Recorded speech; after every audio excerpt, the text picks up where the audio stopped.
Қасқырдың өзге хайуандардан дара, олардың ешқайсысына ұқсамайтын қасиеттері көп. Оның бойындағы осындай ерекшеліктерге негізделіп айтылатын аңыздар да жетерлік. Солардың бірі түркілердің түп негізін көккөлмен байланыстыруы. Қасқырлардың ішіндегі көк аспан түстес келетіндерімен ақ қасқырлар аса киелі хайуан болып есептеледі. Олардың адамдарға көрінуі де сирек. Мұндай көк бөрілермен кезіккен адам да тегін адам емес, киелі қасиеттерге ие кісі болып табылады. Қасқырлар топ-топ болып үйірлер құрып тіршілік ететін жыртқыштар. Үйірде ересек аталық пен аналық, яғни басты жұптан және олардың ұрпақтарымен бірнеше туыс емес қасқырлардан тұрады. Қасқырдың бөлтіріктері ата-анасымен 10-54 айға дейін бірге тұрады.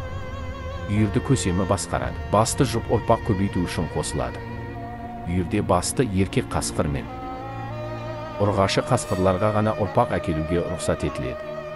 Үйірдің мүшелері жас бөлтірікке бірге қарап, бірге аңға шығады. Бір топ қасқыр. Ең алдында 3 әлсіз, әрі ауру қасқыр келеді.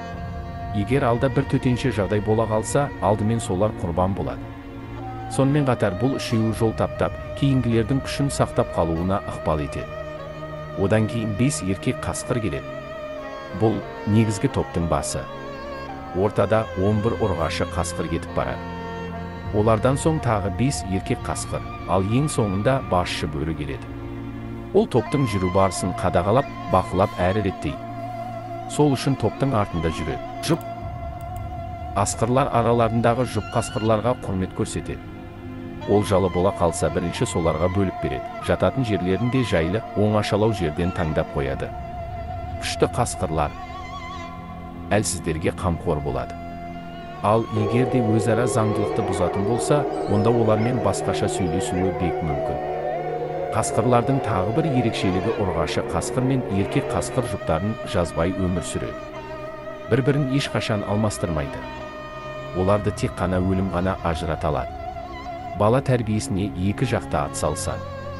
Бір-біріне деген адалдығын қасқырлардың басты ерекшелігі ретінде атауға болады.